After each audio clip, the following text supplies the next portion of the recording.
Hola, bienvenidos de nuevo al curso de contaminación. El tema de hoy, contaminación nuclear. Les habla la profesora Fabiola López Monroy. Hablaremos sobre la estructura atómica, los isótopos, cómo se denotan, qué es un isótopo y sobre la radiación, consecuencias, de dónde proviene la radiación y qué se hace para evitar que los residuos nucleares estén en contacto con los seres humanos. Un átomo se compone de dos regiones: el núcleo, que está en el centro del átomo y contiene partículas cargadas positivamente, que son los protones, y partículas sin carga, que son los neutrones, y la región exterior del átomo, que contiene partículas cargadas negativamente, que son los electrones, y que orbitan alrededor del núcleo. Cada elemento químico tiene una composición atómica única y la representación del símbolo químico más esa composición es lo que se conoce como núcleo. La cantidad de protones es lo que se llama número atómico y se coloca en la parte inferior izquierda del elemento, del símbolo del elemento, y la cantidad total de protones más neutrones se coloca en la parte superior izquierda y representa el número másico. Ahora bien, ¿y qué cantidad de electrones poseen? Los átomos neutrales, como el que se muestra en la figura, tiene igual número de electrones que de protones. ¿Cuándo no tienen igual número de electrones y protones? Pues cuando el átomo gana o pierde electrones, y esto lo convierte en un ión, y la carga debe indicarse, como el ejemplo que están viendo del cloruro. Pero bueno, ese es un caso que no nos ocupa en esta clase, pero es importante que lo sepan. Otro concepto que es importante que tengan claro es el de isótopo. Los isótopos son átomos de un mismo elemento que tienen masas diferentes debido a la variación en el número de neutrones. Por ejemplo, si observan, acá tenemos los tres isótopos del carbono. Contienen 6 protones y el número superior, que sería la suma de protones más neutrones, significa entonces que este carbono 12 tiene 6 neutrones, el carbono 13 tiene 7 neutrones para que pueda ser 6 más 7, 13, y el carbono 14 contiene 8 neutrones para que sea 6 más 8, 14. Algunos isótopos son estables, es decir, que varían muy poco en la naturaleza, y otros tienen una constitución que los hace inestables y por esta razón cambian hacia otros elementos. Durante este cambio emiten radiación. La radiación es la transmisión de energía desde una fuente, cualquiera que sea, en este caso el isótopo, a través de ondas o de partículas. Hay muchos tipos de radiación que se mueven en ondas. Por ejemplo, las ondas de radio, la luz visible, los rayos X y los rayos gamma, todas ellas forman parte de algo que se conoce como espectro electromagnético. Si observan, cada una de estas ondas tiene características diferentes. Por ejemplo, las ondas de radio tienen una longitud mucho mayor que los rayos X, pero los rayos X tienen una frecuencia más elevada que las ondas de radio. Entonces, cada una de ellas tiene características muy particulares que precisamente les dan esas propiedades que pueden utilizarse en la vida diaria. Todas estas ondas, de alguna u otra manera, emiten radiación. En la vida cotidiana existen radiaciones ionizantes. Algunas son naturales, como por ejemplo los rayos solares de baja frecuencia y el radón, que es emitido desde la superficie de la Tierra. Esta radiación tiene dosis muy pequeñas y no son perjudiciales. También existen radiaciones no ionizantes generadas por el hombre, como las emitidas por la televisión, el internet y la radio. Y son toda esta gama de ondas del espectro electromagnético. A medida que las frecuencias de las ondas se hacen más rápidas, los átomos se agitarán y se forman radiaciones ionizantes. Estas radiaciones ionizantes también pueden ser naturales, como los rayos ultravioleta de alta frecuencia, o artificiales creadas por el hombre, como los rayos X, los escáneres que se utilizan en tomografía, la radiación que se emplea como terapia, la radioterapia en medicina nuclear, o la que se genera en reactores nucleares. Esta radiación ionizante tiene tanta energía que destruye los electrones de los átomos, pudiendo afectar incluso a los átomos que están dentro de los seres vivos, de manera que representan un riesgo, dañan el tejido y pueden dañar el ADN. Claro, es importante aclarar que hacerse un rayos X o una tomografía está bien, porque el tiempo de exposición a la radiación es corta y la dosis que se utiliza es baja. Además de las ondas, hay partículas que pueden emitir radiación.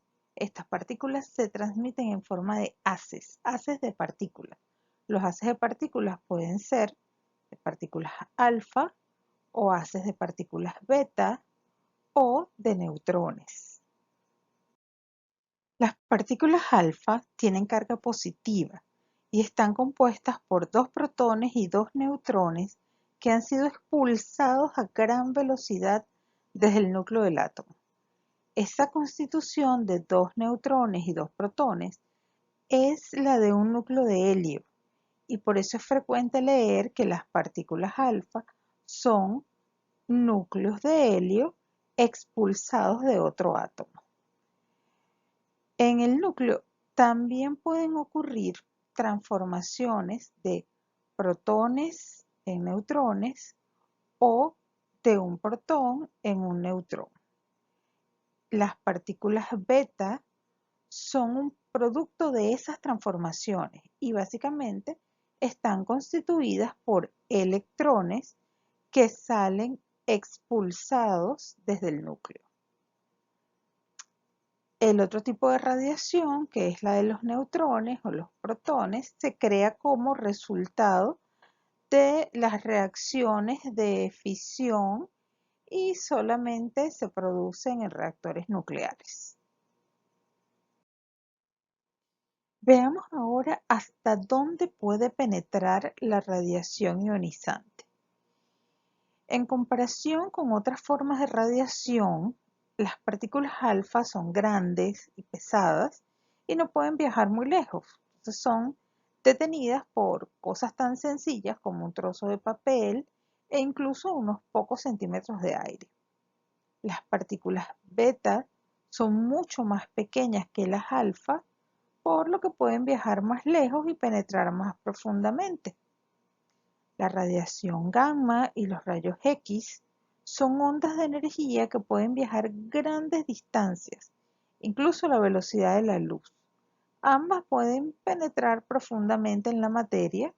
Los rayos X son detenidos por materiales densos como el plomo, unos pocos milímetros de plomo, y los huesos, y de hecho por eso es que son utilizados en medicina. Pueden penetrar la piel, pero no penetran los huesos.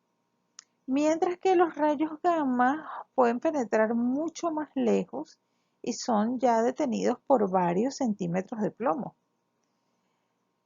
Los neutrones tienen una energía extremadamente alta, así que se necesitan muchos metros de materiales densos como el agua o como concreto ya para poder detenerlos. La radiación de neutrones puede hacer que otros materiales incluso sean radioactivos y por eso se utilizan para crear radioisótopos utilizados en medicina. O sea, sirven para eh, que otros materiales emitan radiación. Ya les había comentado que la radiación ionizante se produce cuando un átomo inestable emite partículas u ondas para hacerse más estable.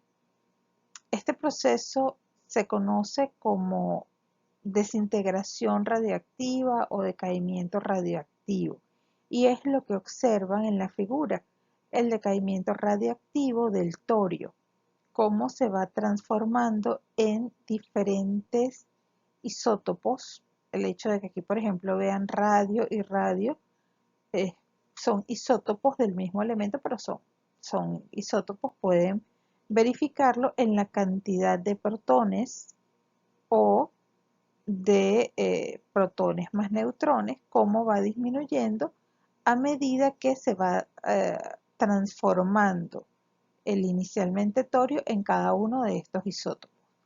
En cada transformación se emiten o partículas beta que están señaladas con esta línea punteada naranja o partículas alfa que están señaladas con las flechas verdes.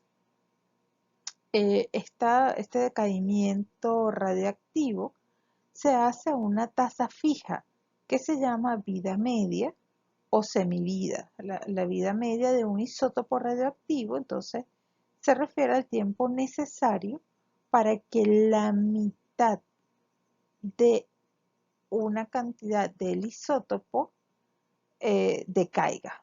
Es decir, ya no esté en esa forma, sino en la forma del isótopo hijo.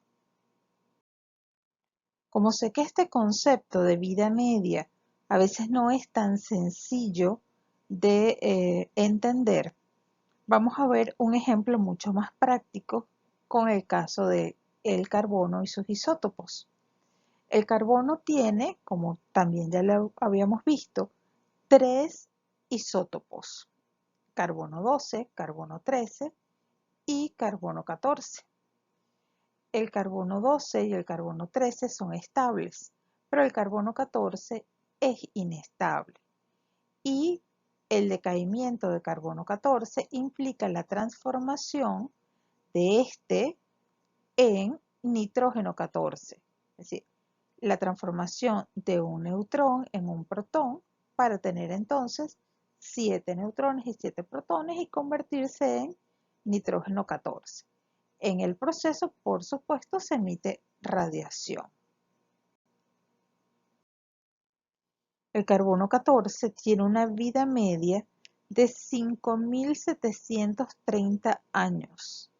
Esto lo que significa es que si se toma 1 gramo de carbono 14, que tendría 100% carbono 14, la mitad de ese gramo se va a descomponer, es decir, quedarían la mitad de carbono 14, pero la mitad ya transformado en nitrógeno 14, que está representado por los cuadritos azules. Esto pasaría luego de 5.730 años. Y así sucesivamente. Esto sería una vida media. 2 vidas medias ocurrirían cuando entonces esta otra mitad que queda acá también se transformaría en nitrógeno 14. Y entonces eso ocurre luego de 11.460 años. El tiempo varía entre isótopos. Este largo tiempo lo tiene el carbono 14, pero hay decaimientos radioactivos que son mucho más rápidos. Incluso En una misma cadena de decaimiento hay pasos que pueden ocurrir en años y hay pasos que pueden ocurrir en microsegundos. La energía que se emite en las transformaciones de estos isótopos puede ser utilizada. Es frecuente que si hablamos de energía nuclear, pues pensemos rápidamente en una bomba atómica, pero esto no siempre es así. Hay muchos otros usos de la energía nuclear que son pacíficos y son muy útiles para el ser humano. Algunos de esos usos incluyen la medicina, como hablamos de medicina nuclear, las radioterapias, la generación de energía eléctrica. De hecho, es un sistema bastante limpio de generación de energía eléctrica.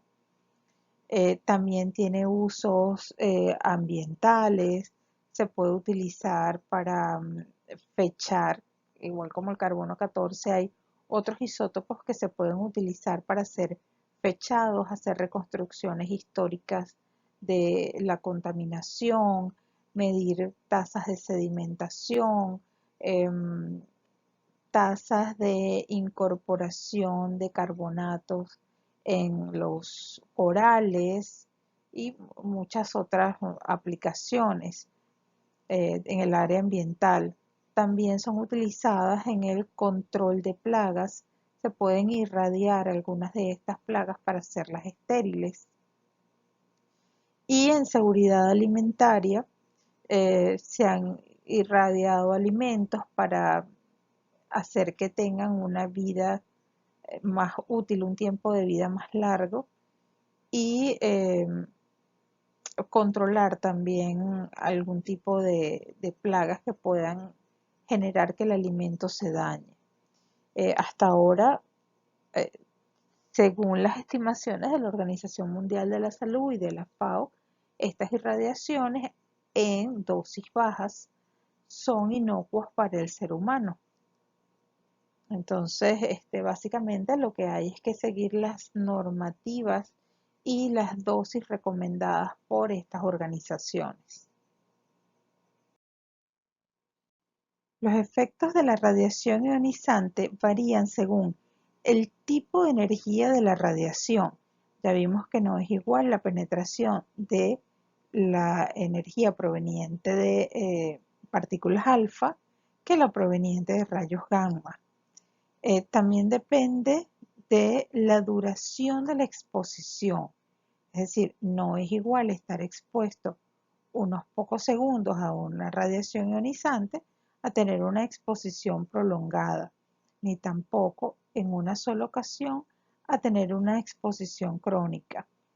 Ese efecto de la radiación también depende del tejido en el cual haya incidencia. Los tejidos blandos son mucho más sensibles a sufrir daños debido a la exposición a las radiaciones ionizantes. Pero en realidad las radiaciones ionizantes tienen suficiente energía para afectar a los átomos de las células vivas y, bueno, por lo tanto pueden dañar el material genético. Afortunadamente, las células de nuestro cuerpo son extremadamente eficientes para reparar daños, sobre todo los daños pequeños. Repito, todo depende del tipo de energía, la duración de la exposición a la radiación y el tejido donde haya habido la incidencia. El efecto de la radiación ionizante se denomina dosis efectiva y se mide en una unidad llamada sievert.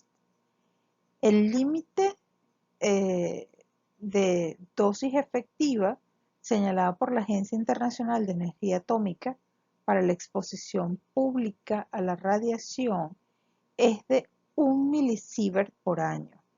Esto excluyendo lo que una persona recibe normalmente por radiación natural de fondo, esa radiación que viene del radón. Para que tengan una idea de qué tanto pueden estar expuestos, una radiografía normalmente es una dosis de entre 0,05 a 0,1 milisievert en dosis de radiación.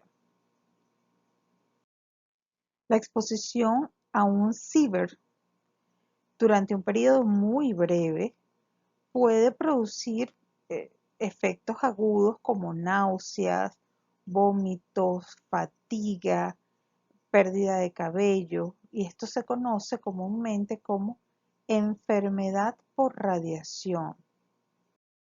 La exposición a altas dosis de radiación o hacerlo de forma crónica puede producir cáncer, mutaciones, daños neurológicos, infertilidad e incluso la muerte, que fue lo que ocurrió con Marie Curie, a quien vemos en la imagen, que fue premio Nobel por haber descubierto el polonio y el radio.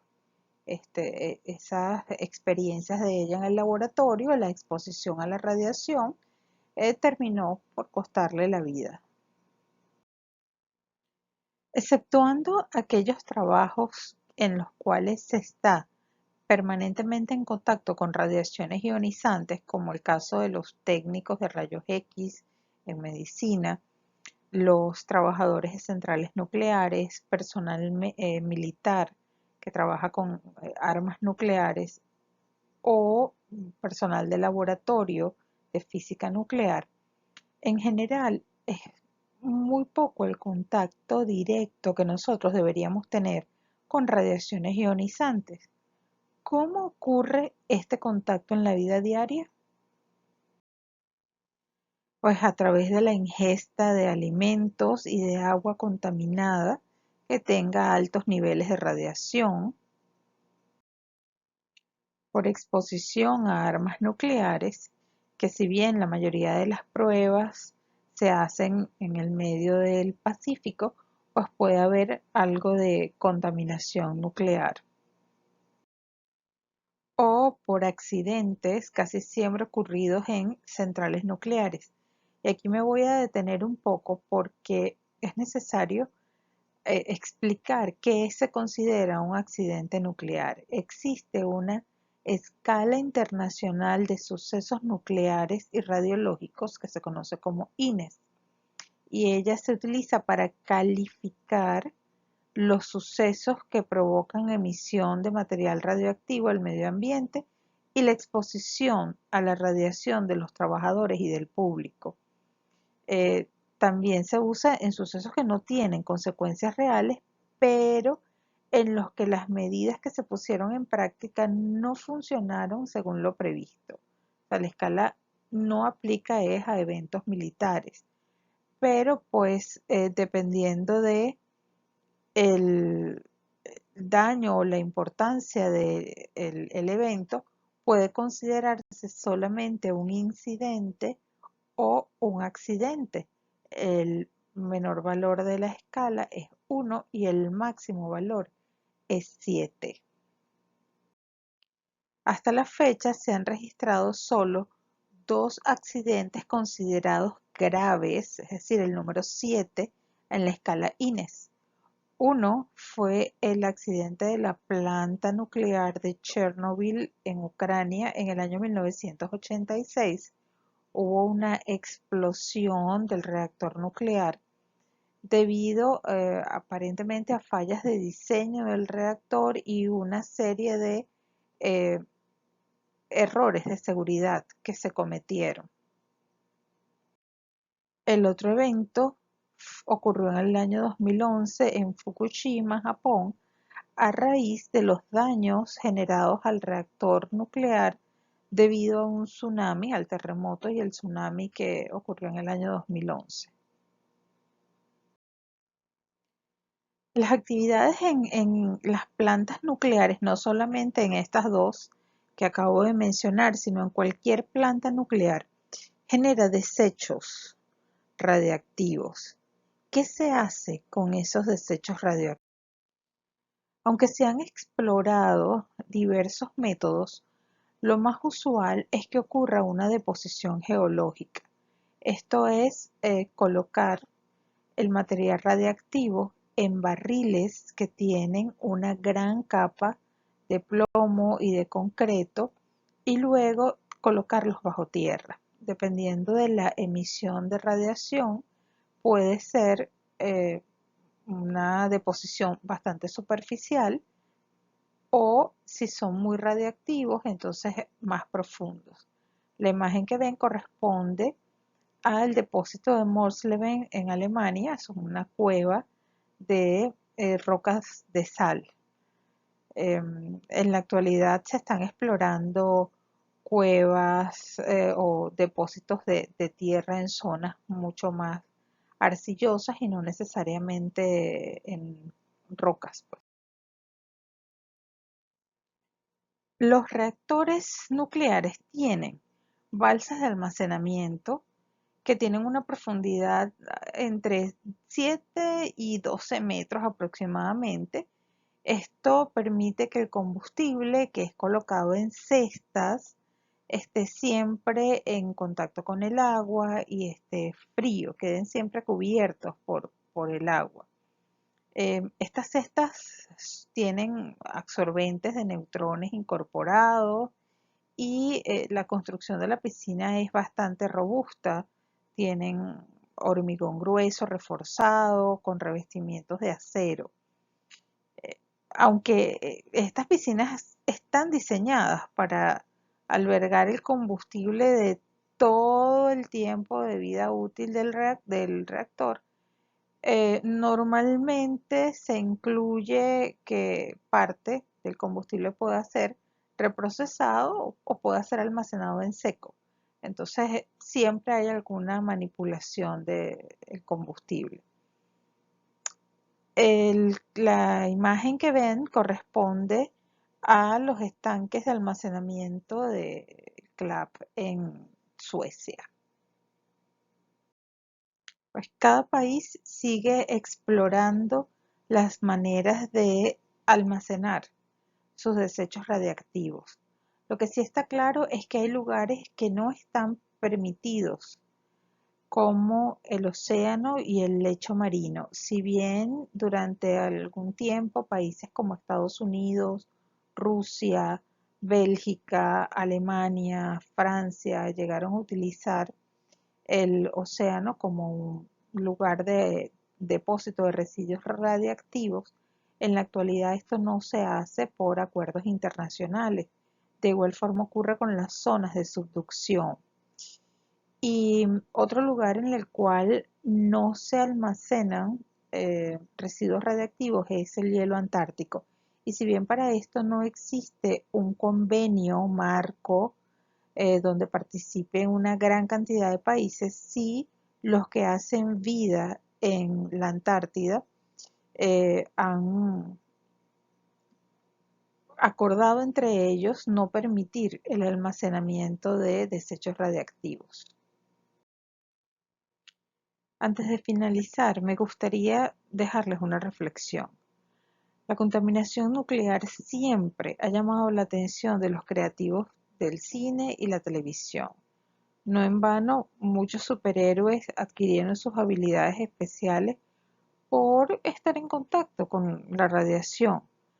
Lamentablemente, en la vida real, la exposición a la radiación no produce superhéroes, sino más bien problemas de salud. La energía nuclear trae muchos beneficios. Solo hay que respetar las recomendaciones de las agencias internacionales. Mientras, nosotros podemos aprovechar a estos mismos personajes para crear un poco de conciencia sobre este tipo de contaminación. Muchas gracias.